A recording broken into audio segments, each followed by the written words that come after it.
La seconde partie de notre débat consacrée au terrorisme sur le continent africain. On en parle au 23e sommet de l'Union africaine où l'on va tout de suite rejoindre notre envoyée spéciale Tatiana Mosso. Tatiana, bonsoir. Alors qu'ont dit les chefs d'État africains, que préconisent-ils pour lutter justement contre le terrorisme sur leur continent ? Alors effectivement, comme vous le disiez, le calendrier a été plus que chamboulé puisque dès ce matin, 8 heures, les chefs d'État se sont réunis à huis clos pour aborder toutes ces questions de terrorisme et de sécurité maritime aussi, puisqu'il faut rappeler que la piraterie est l'autre fléau auquel les chefs d'État ont prévu de s'attaquer, que ce soit dans le golfe d'Aden comme dans le golfe de Guinée. Sur la question du terrorisme, il a été bien entendu évidemment question du Nord Mali. L'Algérie a proposé un sommet extraordinaire au début juillet à Alger, auquel devraient participer donc les Maliens ainsi que tous les pays voisins du Mali. Tout à l'heure, le chef d'État burkinabé Blaise Compaoré a déclaré sur notre antenne être en faveur de ce sommet. Toutes les forces doivent être réunies. Toutes les forces continentales doivent être réunies pour pouvoir lutter contre ce fléau, que ce soit au nord Mali, que ce soit au nord du Nigeria ou encore au Kenya. Et les différents chefs d'État que nous avons pu rencontrer nous ont confirmé que c'est un problème grave. Ils en sont tous conscients et qui peut toucher n'importe quel pays, que ce soit dans la zone sahélienne ou plus au sud. Et donc, ils ont promis d'essayer de mettre tous les moyens possibles, logistiques, renseignements, pour pouvoir contrer cette menace que représente le terrorisme. Merci beaucoup. Tatiana Mosso, envoyée spéciale de France 24 à Malabo. Martin Zigueli, est-ce que vous craignez que la Centrafrique puisse devenir une base arrière pour les terroristes parce qu'il règne un tel chaos aujourd'hui dans le pays? Et est-ce qu'il peut y avoir des infiltrations aussi? Parce que finalement, on n'est pas très loin de Boko Haram. Mais dès le moment où vous avez un territoire, comme je le disais, souvent aussi grand que la France, la Belgique et le Luxembourg réunis, que vous n'avez pas d'armée, que vous n'avez pas de police, que vous n'avez pas de gendarmerie, que vous êtes frontalier de 6 pays qui eux-mêmes connaissent des problèmes sécuritaires, comment peut-on affirmer que ce pays ne peut pas éventuellement servir de base aux terroristes? Parce qu'en réalité, on ne peut pas contrôler le flux de personnes, donc le flux d'armes et autres.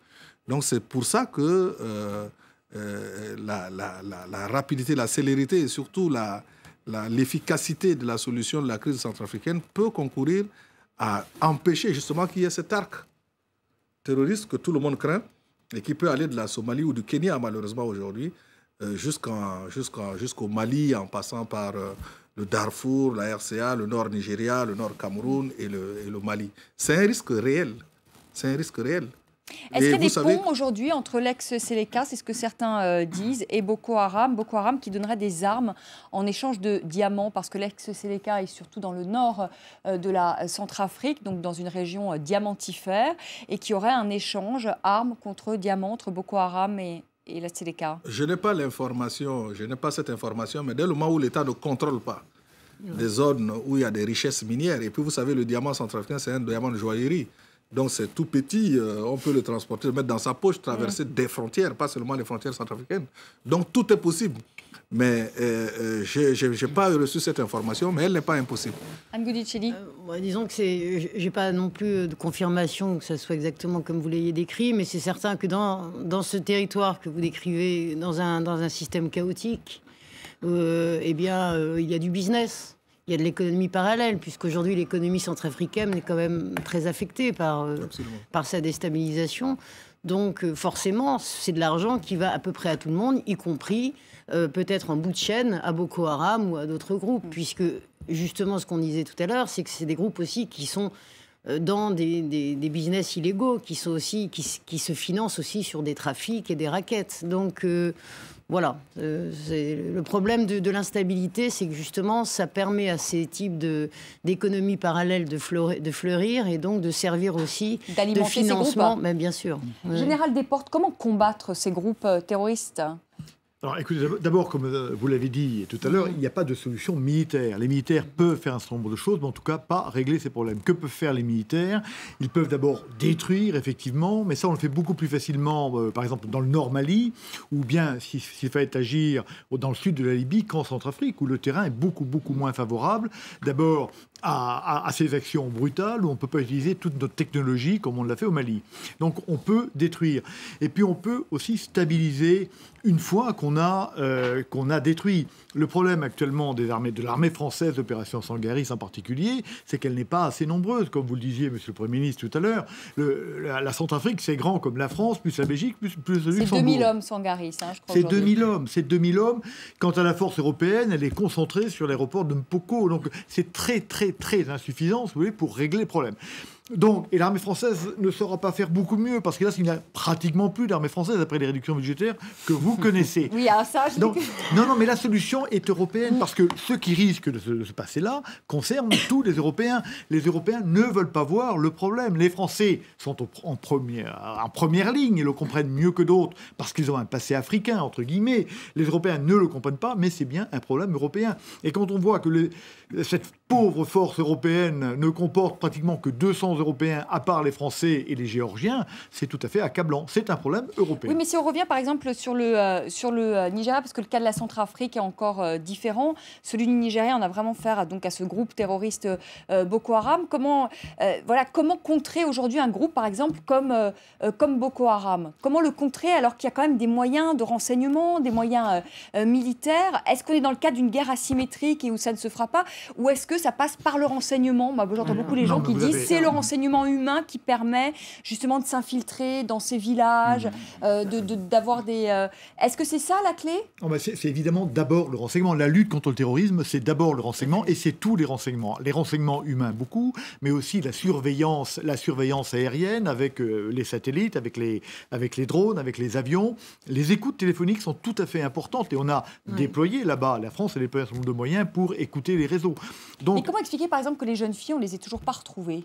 Mais parce qu'il faut... Alors qu'on est presque à 2 mois, elles ont été envoyées mi-avril, mi-mai, mi-juin, plus de 2 mois aujourd'hui. Alors qu'il y a d'énormes moyens quand même déployés. Non, mais d'abord, il faut bien imaginer que ces jeunes filles, elles sont probablement pas parquées tout ensemble à un endroit. Elles sont d'abord disséminées, évidemment, parce que ces gens-là, notre adversaire est intelligent, donc il connaît nos moyens, il évite très probablement de communiquer de manière à donner des renseignements, et puis c'est une zone qui est très vaste et qui n'est pas aussi perméable aux renseignements que l'est par exemple le nord de la zone sahélienne ou le désert. Donc ça n'est pas facile du tout. Non, je pense que le général a bien fait de souligner cette situation. Le problème dans le cadre du nord du Nigeria, c'est qu'il y a aussi à la fois les difficultés de renseignement, puisque la population s'est retournée contre l'État fédéral, donc elle ne participe pas, elle ne collabore pas. Il faut rétablir la confiance entre la population et les forces de défense et de sécurité, de façon à ce que les populations fournissent spontanément du renseignement humain à ces forces de défense et de sécurité. Mais il y a eu un autre problème aussi qui a joué dans le nord du Nigeria, c'est la sous-administration, à la fois sous-administration sur le plan civil et sur le plan militaire. L'Amnesty a souligné qu'entre le moment où on a donné l'alerte et le moment où il y a eu une intervention, lorsqu'on a procédé à l'enlèvement des filles, lorsque Boko Haram a enlevé les filles, il s'est passé 4 heures. Parce que la caserne la plus proche se trouve à au moins 200 km ou à 150 km, alors que les voies ne sont pas bitumées et il n'y a pas de moyens aériens. Donc il faut régler ce type de problème, le problème de l'administration à la fois militaire, le problème de l'organisation des forces de défense et de sécurité dans ces régions-là. On a le sentiment finalement que ces États ne sont pas du tout prêts finalement à contrer le terrorisme. Il y a plusieurs choses, c'est-à-dire qu'ils découvrent finalement ce phénomène. Oui. Disons que, en tout cas, ce qui est fondamental, c'est s'appuyer sur le renseignement. Ensuite, il y a comment l'obtenir, et on voit les difficultés que mon voisin a expliqué tout à l'heure. Et puis, troisième difficulté, c'est effectivement la coordination. Justement, alors l'idée qui essaye d'émerger dans ce sommet-là, c'est de dire, bon, c'est à nous, la région, nous, les pays africains, la coopération régionale, de déjà voir en interne ce qu'on peut faire entre nous, avant d'en appeler aux puissances occidentales qui, de toute façon, peut-être interviennent dans l'urgence, mais sont pas n'ont pas vocation à rester. Donc là, c'est très difficile. Il y a eu des tas il y a 4 ou 5 organisations régionales, que ce soit le CEMOC qui est plus ou moins moribond. Il y a le G5 du Sahel, par exemple, qui existe dans le cadre de la lutte contre le terrorisme. Il y a l'initiative de Nouakchott. Enfin, en gros, il y a déjà eu même des organisations sous-régionales dédiées à la coordination en matière de lutte contre le terrorisme, y compris le partage du renseignement. Ça n'a pour l'instant pas fonctionné. Alors, est-ce qu'il faut cet électrochoc ? Peut-être. En tout cas, c'est ce qu'on attend effectivement aujourd'hui. Et dernier point, c'est qu'il ne faudrait pas non plus qu'il y ait une confusion qu'on a vue dans d'autres pays de la région entre lutte contre le terrorisme et, je dirais, légitimation d'un pouvoir qui peut se revendiquer rempart contre le terrorisme et en même temps faire confusion avec ses propres courants d'opposition. Donc je dis qu'il faut quand même rester très vigilant sur ce qui est exactement le terrorisme, le terroriste aussi pour ces pays-là, et rester vigilant sur l'application de des moyens mis en œuvre et des stratégies de lutte contre le terrorisme dans cette partie de la région. Et puis je crois qu'on met du temps à transformer une armée conventionnelle en une armée antiterroriste. La France a ses forces spéciales, elle a sa DGSE, etc. Parce que ça fait très très très longtemps que la France est menacée par le terrorisme. L'armée nigériane, c'est une armée profondément conventionnelle qui ne sait agir, on l'a vu au nord, qu'avec des moyens extrêmement lourds, sans beaucoup de finesse, excusez-moi, mais c'est comme ça. C'est vrai pour l'armée kenyane aussi, parce qu'on n'a pas beaucoup parlé du Kenya aussi, c'est vrai aussi, c'est la même chose. Finalement, il manque une armée spécialisée dans le terrorisme, dans le renseignement, ce qu'il n'y a pas en fait. Ce qu'il n'y a pas, mais ça, il faut 10 ans pour le faire, si vous voulez. Il faut 10 ans, il faut le faire progressivement, etc. Regardez le problème que pose l'augmentation des forces spéciales françaises. On dit que pour augmenter de 1000, c'est-à-dire d'un quart, on va mettre presque 10 ans, parce qu'on met très longtemps à former, à trouver les méthodes, etc. Donc avant qu'on ait des forces spéciales antiterroristes au Nigeria, il va se passer des années. On ne peut pas imaginer le contraire. Oui, et puis en plus, pour avoir des forces spéciales, il faut déjà avoir une bonne armée conventionnelle, puisque c'est de ces... Ce qui n'est pas le cas dans de nombreux pays africains. Pourquoi ? Parce que, simplement, les régimes n'ont pas toujours souhaité avoir une armée forte pour différentes raisons politiques. Donc aujourd'hui, il y a tout ce travail-là aussi à faire. Exactement. Je pense à la décharge. Allez, Martin Ziguélé, ensuite Saïdi Kaba. Je crois que l'armée nigériane, toute armée a une tradition et une culture. Bien sûr. L'armée nigériane s'est forgée pendant la guerre du Biafra, contre la rébellion du Biafra. Donc c'est des divisions mécanisées, c'est l'aviation qui bombardait les villages. Vous connaissez toute cette affaire. Et puis il y a eu les expéditions extérieures en Libéria et en Sierra Leone, sous la casque de l'Ecomog. Et c'est toujours le même modus opératoire, c'est-à-dire des unités d'infanterie au sol, avec de l'artillerie, etc., de l'aviation, c'est-à-dire une guerre de puissance de feu. De puissance de feu par rapport aux objectifs ennemis.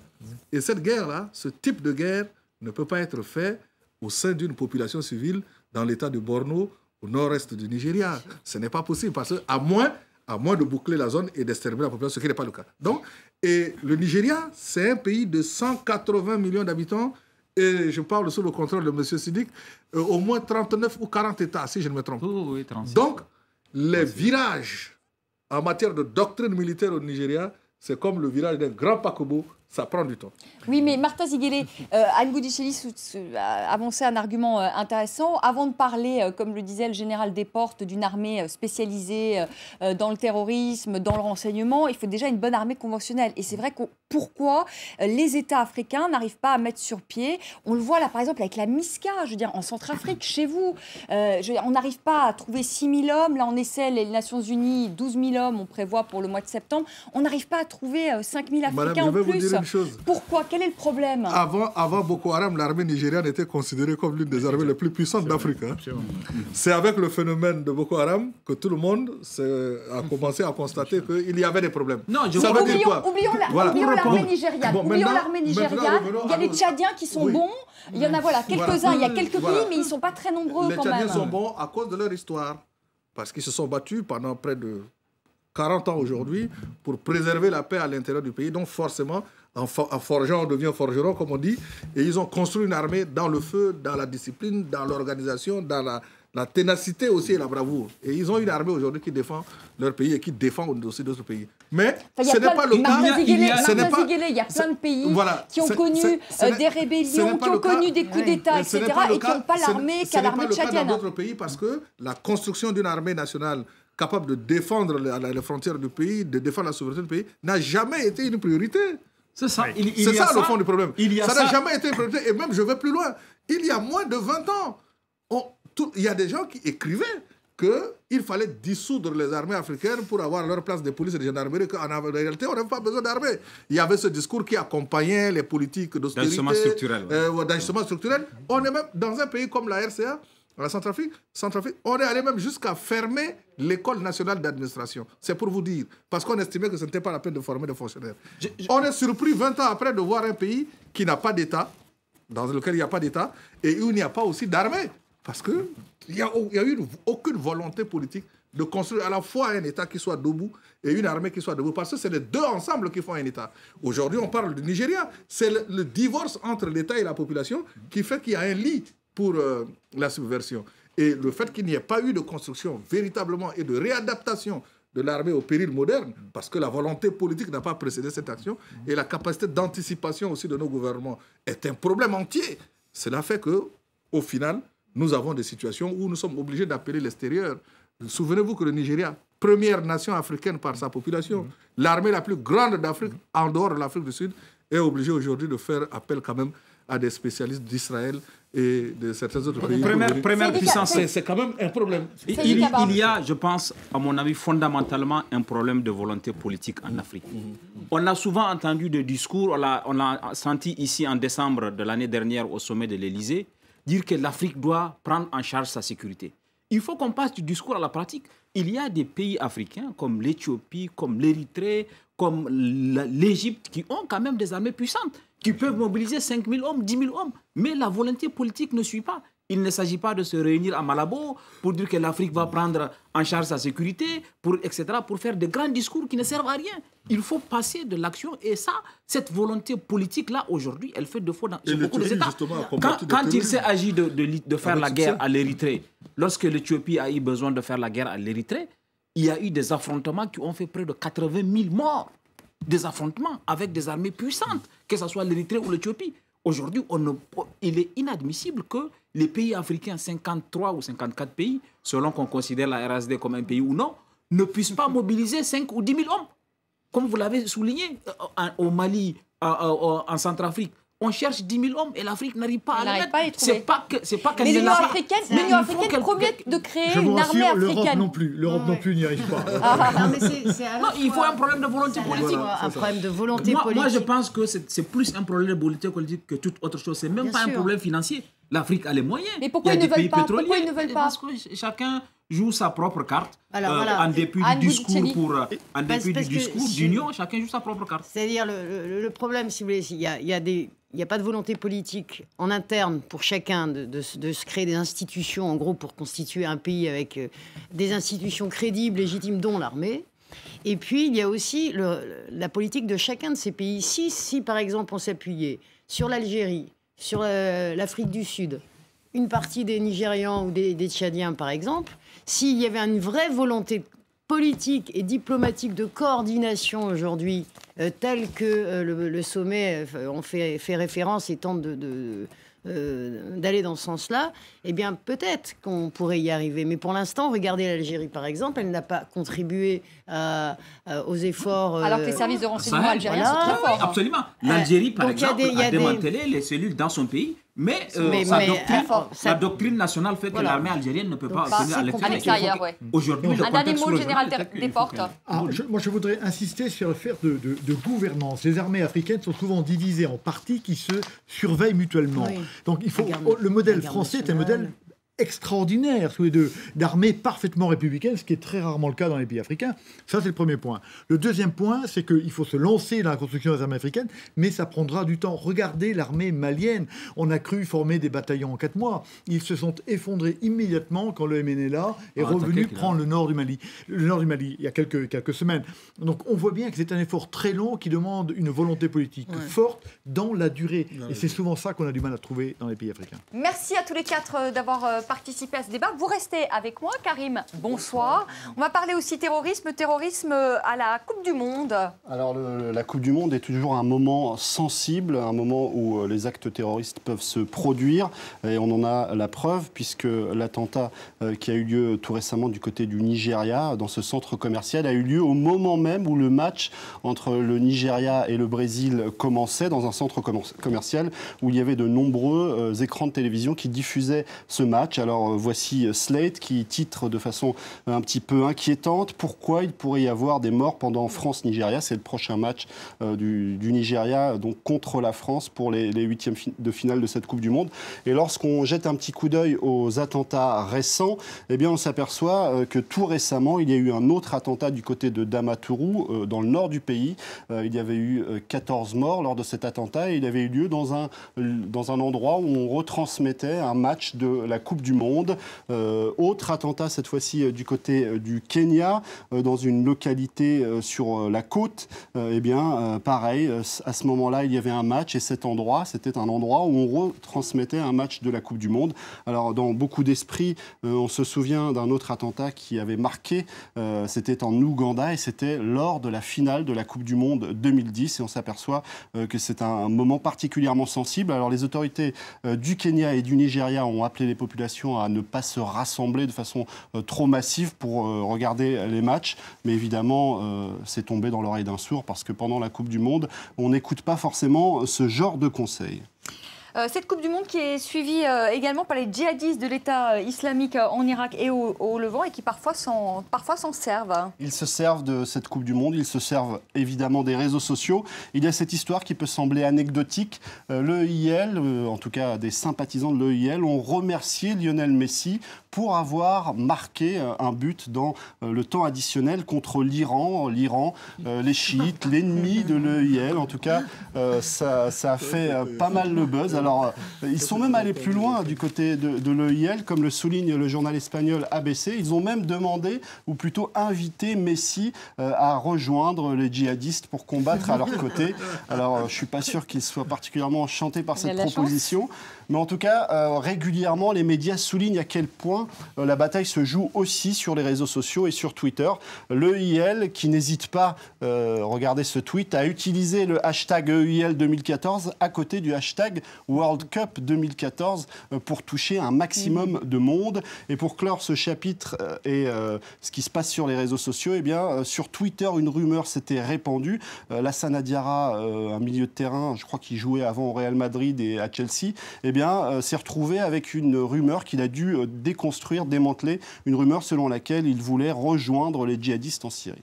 On termine avec la petite phrase de Bernard Kouchner qui fait le buzz. Alors une petite phrase qui est un petit peu étonnante, reprise ici sur le site du Lab. Alors Bernard Kouchner était le grand témoin dans le procès Bonne Maison du nom de ce médecin qui a été poursuivi pour avoir empoisonné 7 personnes âgées.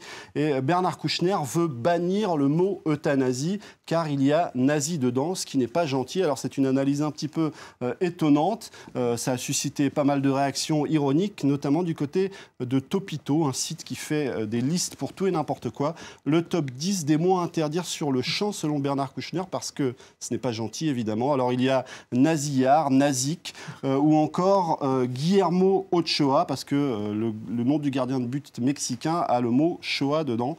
En tout cas, ça a beaucoup amusé les internautes et on n'a toujours pas compris où voulait en venir Bernard Kouchner.